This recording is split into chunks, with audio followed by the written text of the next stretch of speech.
There was a time when a picture of Dennis ITŭMBI uh, was going around in social media. The picture, there were two pictures actually, which showed Dennis ITŭMBI. It was actually the same picture. It is what we, during our time, we used to say that when you take your negative to the studio and they process it the other way around, such that your left becomes your right and your right becomes your left. So Dennis ITŭMBI had been abducted, tortured, and left for dead. When he found his way out, he went to the hospital, and then he took a picture when he was in the hospital, and even after leaving hospital. He was in crutches when he left. He was in one crutch when he left the hospital, and there was that picture of him. And people who were against him took the picture and then showed what we call mirror image. They showed the mirror image and they were joking. He was joking that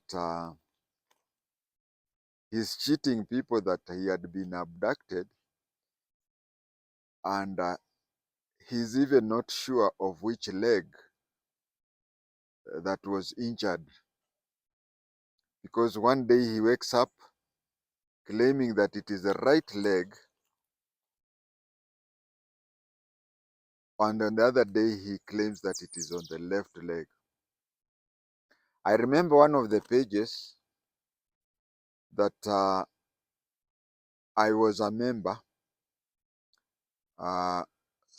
One of the administrators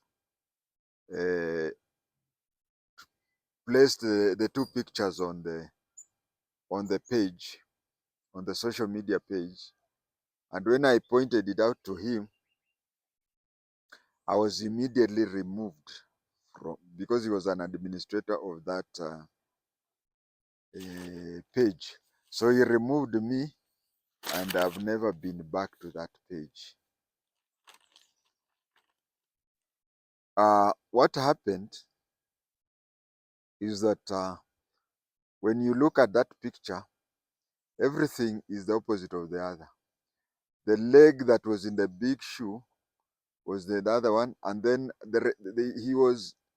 one leg was harmed in a plaster, and even one arm. So the arm that was in the plaster and the leg that was in the plaster on the big shoe were opposite each other. And so you could see that, and I was arguing in that page that how can he be changing those things when already the arm was in what do you call the plaster? They call it Paris, plaster of Paris or something like that. When I did that, the administrator removed me from that page, as I've said. What Njeri and other bloggers are going through now, nobody knows what they are going through more than Dennis ITŭMBI himself. Having gone through the same during Muigai's time, President Muigai's time,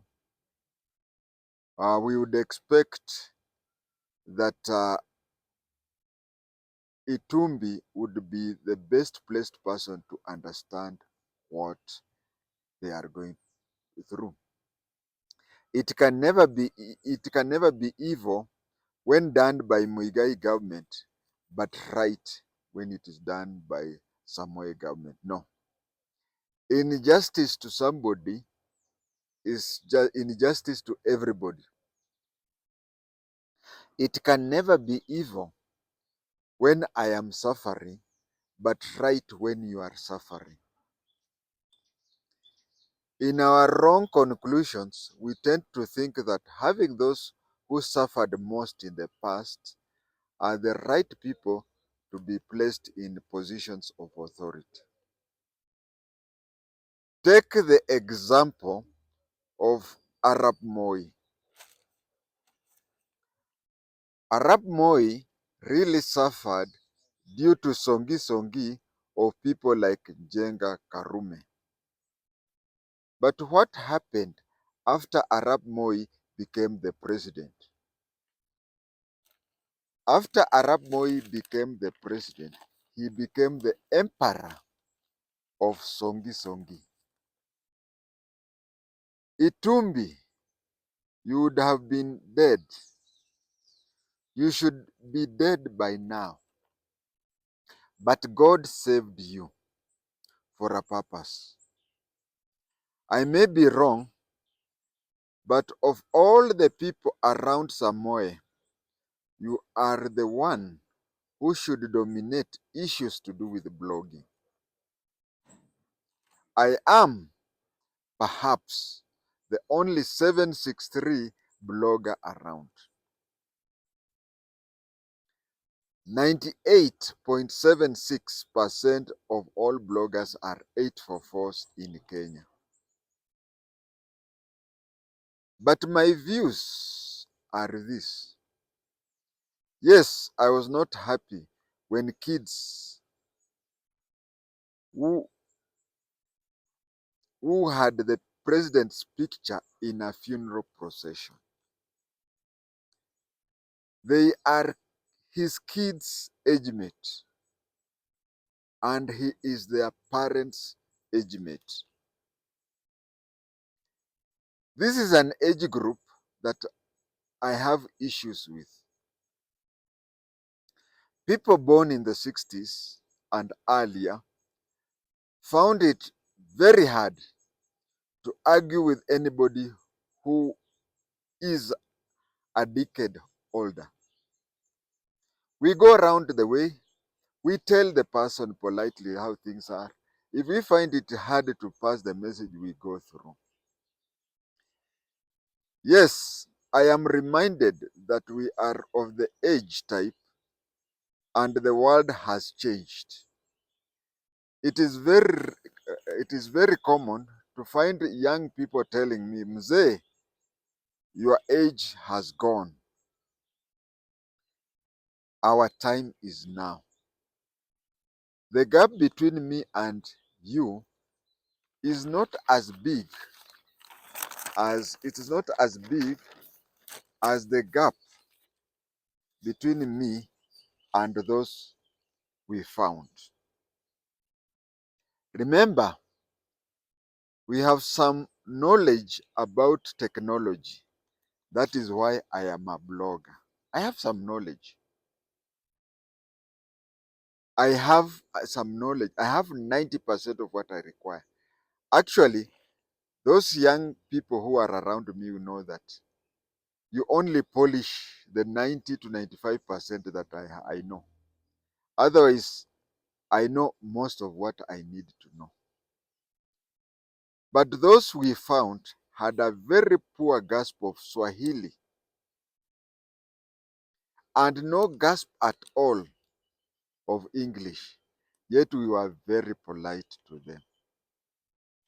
We never told them, Mzee, hey, you don't understand what we are saying. We used to be very, very polite to them. So the gap, technology-wise, between us and those we found is bigger by far than the gap between us and you. We never imagined that we can answer back somebody who is 10 years or more older than us. But I have seen that a small disagreement with someone younger than my last born, a platoon of his age mates will use unprintable words to you. I remember one even questioning me why I was on the internet at 2 a.m. He was saying that wazee rika yako saizi wamelala. I don't know. I know of some things that go with age. I know that you are not supposed to smoke cigarettes unless you reach a certain age. I know you are not supposed to take alcohol unless you reach a certain age. And I know you are not supposed to vote unless you reach a certain age. But I don't know. And I know that you reach a certain age and you retire from your work and leave the work for younger people. But I do not know of an age where you are supposed to not blog at night. I don't know where it is written that if you reach a certain age and it reaches a certain time at night, then you sleep and start blogging the following day. Maybe if somebody gives me the law, uh, he quotes the law in the comment section. But I have to give credits to the kids, to the Gen Z. The Gen Z of May 2025, they have improved from what they were in May 2024. Instead of showing a funeral procession, they have come up with a very beautiful AI-generated TikToks where an audio tape is used to produce a baby version of the characters involved. And it is so good, it is so nice. What's more, even after doing that, they get paid for that. Remember, what they were showing, the pictures they were showing, the sad pictures they were showing of funeral, the impolite pictures they were showing, they were not getting even a single cent. Instead, they were getting into problems with the authority. But take now that they have started TikTok, where they take leaders of today when they are talking and whatever, both nationally and internationally. They take their video, their audio, use the AI generated pictures of the baby face of those people. And if you look at those newly developed AI thing, the facial expression, like my guy is saying, mimi ni mdomo tu, and then there is a way my guy twists his mouth. That AI generated cartoon does that. It is very beautiful. And you find at the end of the day, even apart from pleasing and impressing us, you are paid for your work. The other thing is you are not paid, you are very rude, you land into problems. I have to thank them. You have done a great thing. Uh, this is where we need people like ITŭMBI, especially him knowing that what he went through during Muigai time. I am sure ITŭMBI cannot even remember, even when prompted, the kind of VIP treatment he got at Bomas of Kenya during a BBI meeting. Yeah, we have people. I've given an example of Arab Moi. When things such as this happen, they forget completely what they went through. It reminds me of the Pentecostal believers. They say that tangu niokoke, ya kale yameisha, maisha mapya yalikuja. Remember, those who can remember, John Michuki. There is a time when people approached John Michuki when he was a cabinet minister during Kibaki's time. And they reminded him and said, Michuki, are you, Mheshimiwa, are you not the one who used to ABC? He said, eh. He laughed and said, Iyo, those are the things we were doing that to remove Moi. We, especially somebody like ITŭMBI, should encourage the young ones on the new system because it is better, politer, and it also makes them earn. It is also possible that ITŭMBI and other presidential advisors do not advise the president upon the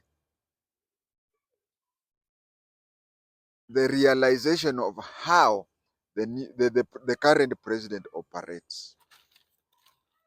We have some advisors whom I can tell you from a personal effect.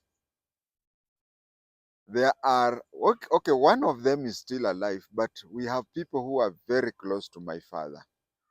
As I said, during our time, we never confronted people who are 10 years and more older than us. But I am aware of some, but I am reminding myself of some elders who are friends to my father.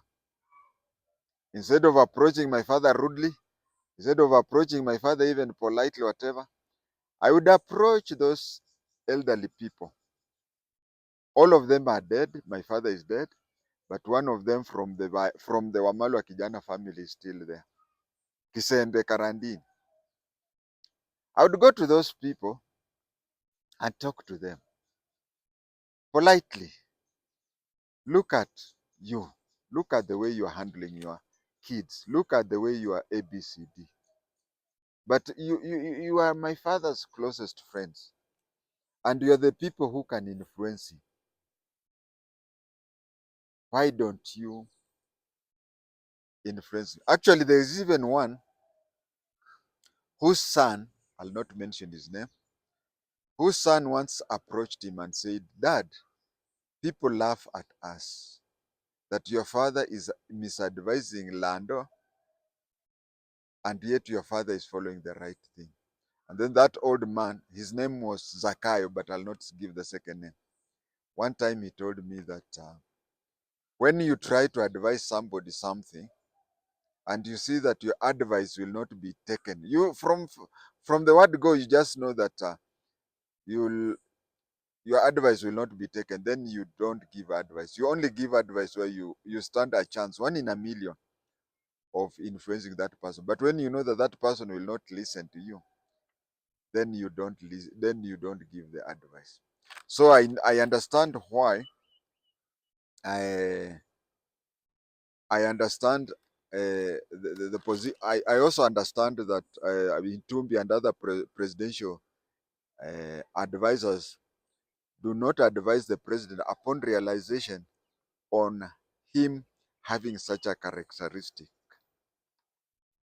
First of all, we had him telling people, telling his cabinet, that the moment he knows more about your portfolio than you, then you should know that your days in that ministry are numbered. Secondly, we had the parliament being told that special advisors are paid. The list is paid the same salary as a PS, and the highest special advisor is paid as a CS. That is, special advisors to the president are paid between the salary of a PS to a CS.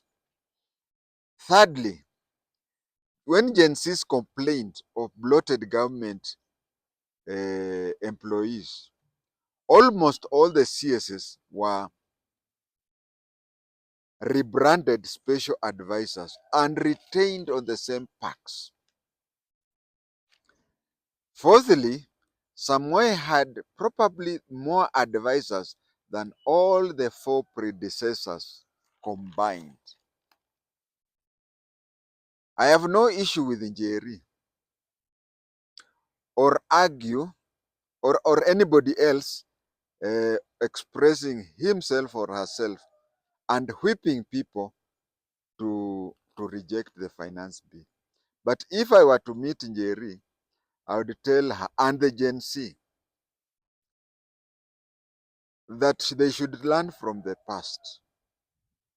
They should learn from the past because in the last year, not even far from the past, they went and complained of bloated. Then the ministers were told, each minister had two, what do you call, advisors. They were told to have one each. Now, that means of the 20 ministries, 20 advisors lost their jobs. But then the ministers were made advisors. So it would have been even better to retain the advisors as they were the other time, because the advisor to the minister earns less uh, than the advisor to the president, because the advisor to the president earns like a minister. In short, it means that we have ended up with 40 ministers, 40 cabinet ministers. It only happened once in the past. If you remember the time when kina Wahungu and Kaimenyi were cabinet secretaries, and then it was said that they had been sacked by Moigai, but instead of being sacked, they were made ambassadors, where they were earning more than the PSs whom they were answerable to. We can also say, I can also remind you of the austerity measures that the government did. Yes, the president publicly rejected the bill, and he went ahead and did what? He rejected the bill and he went ahead uh, and redid the bill, came up with a new bill. What happened with the new bill? The new bill came up with cost-cutting issues. Now, they did not cost-cut the salary of executive, no. We right now have a very big cut in the Ministry of Education. It is even said that in future, students who are going to sit for NEC exams are going to pay for the NEC paper. Let me tell you, it reached a time, we don't have to go back. We don't have to go back. I keep on saying, and I will keep on saying, Ruto said that Kibaki is the best president ever. Why can't Ruto take Kibaki's blueprint and follow it? It reached a time during Moi's time that the government took over the exam fees. As if that was not enough, Kibaki came, and Kibaki came with free primary education. What we need now is free secondary education. But what are we going to get? We have been told that the government forgot and excluded the exam fee from the budget. But then they say, oh, no, we are solving it. But I can assure you that in future, exam fee will be taken back. I want to tell Gen Z, please don't go to the street. You cannot argue with the government. The government will always win. I know some people will say, but let me tell you one trick. The government is supposed to pass the budget in mid-June. You'll say, hey, hatutaki pesa ya hospitali.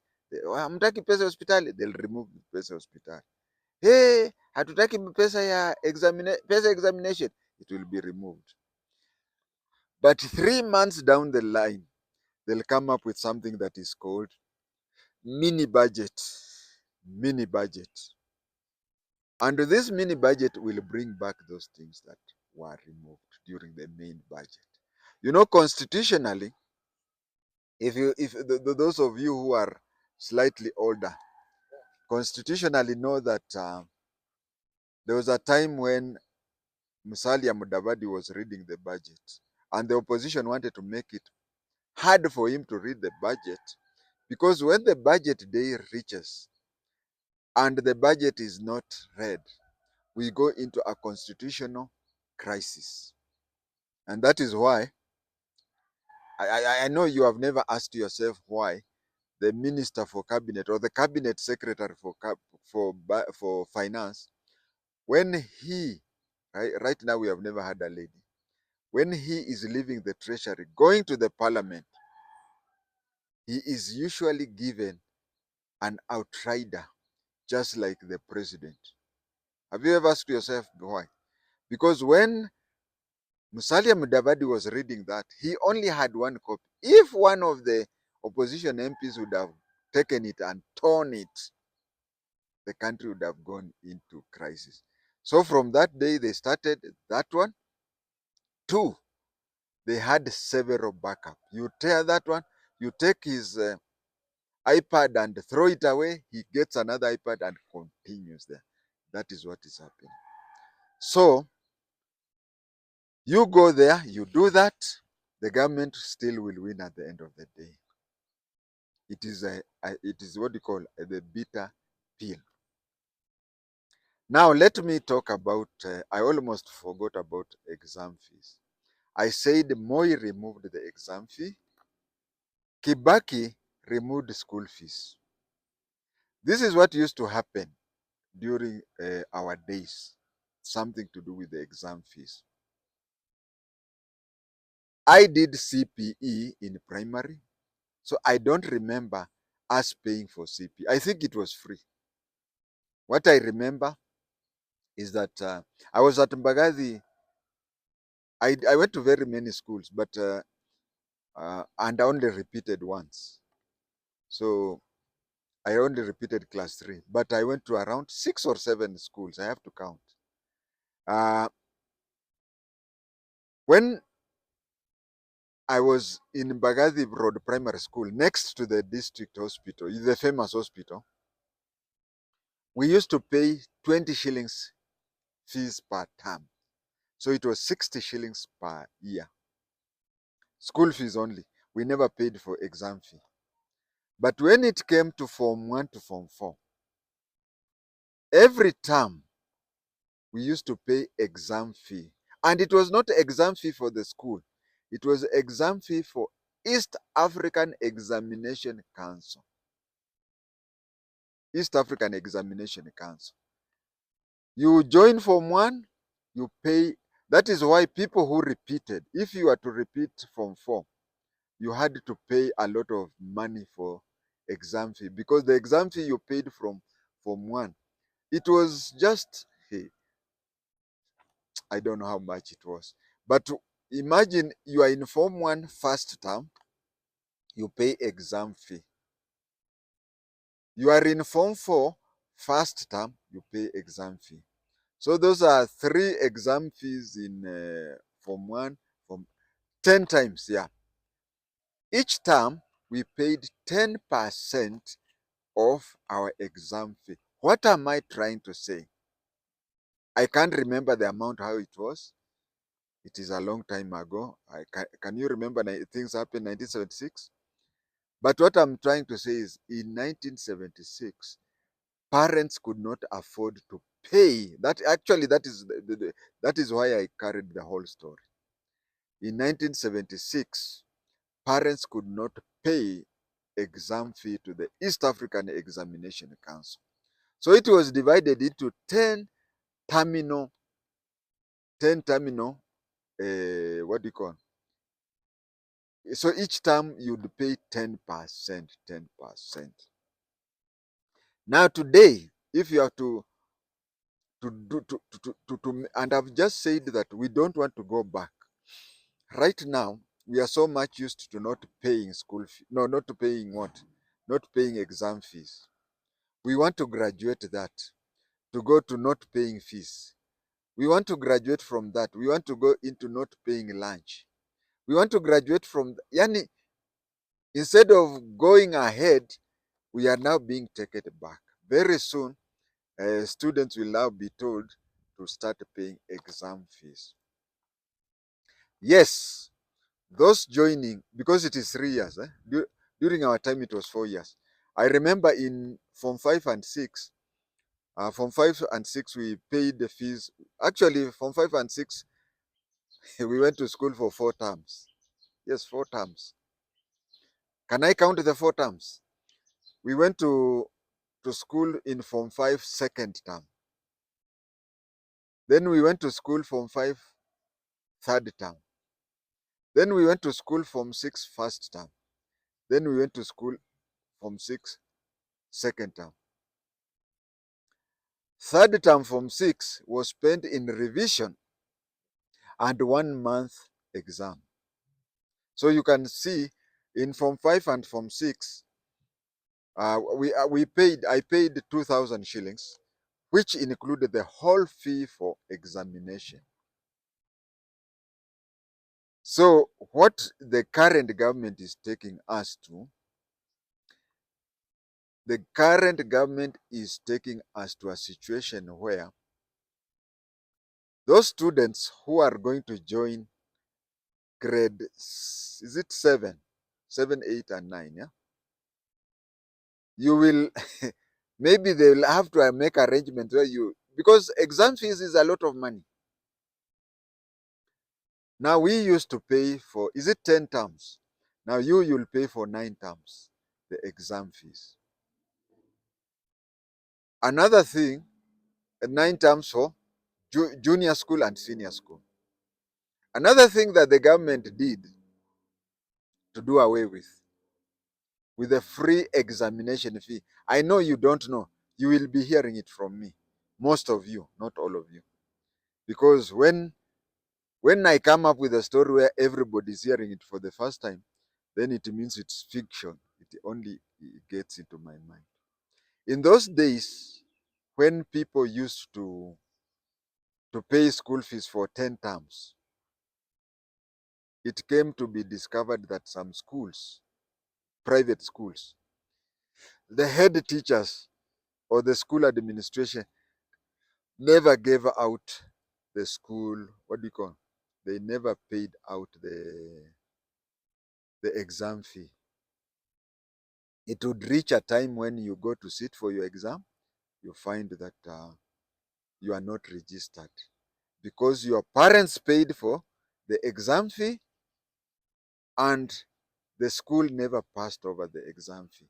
But when the government is paying the exam fee, the schools are only supposed to forward your names and pictures only. So the school headmasters, imagine reading for during our time, you could study up to Form 4 and repeat only Form 4. But nowadays you have to repeat in Form 3. Remember, you are so set and you are so clever that you can get a B plus. Only that at the last moment you discover that you have not been registered and you have to go back to Form 3 to go up to Form 4. So this thing is just not as straightforward as somebody may want to think. What can I say? Someone once said that the government gets what the government wants. So if, and I'm talking to the Gen Z, if this month of June you go and, if in this month of June you go and demonstrate and do what you do, as I've said and I'm repeating again and again, the government will agree. The government will agree with you. It will say, you don't want this, they will remove. You don't want this, you'll remove. And then later, they will come out through mini budgets. Who knew when the president said that he has agreed with he had agreed with the Gen Z and he was going to follow their way? I'm sure if you are a Gen Z with the, with half the knowledge that I think you have, and knowing what had happened, is that the government now came out worse.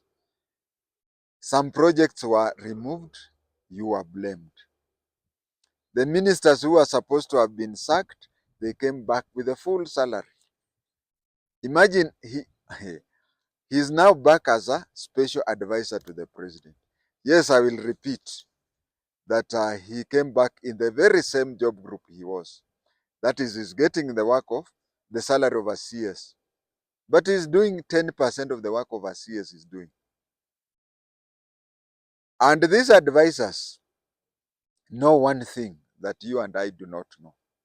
They know that William advises Ruto, and Samoe advises his advisors on what to advise the president.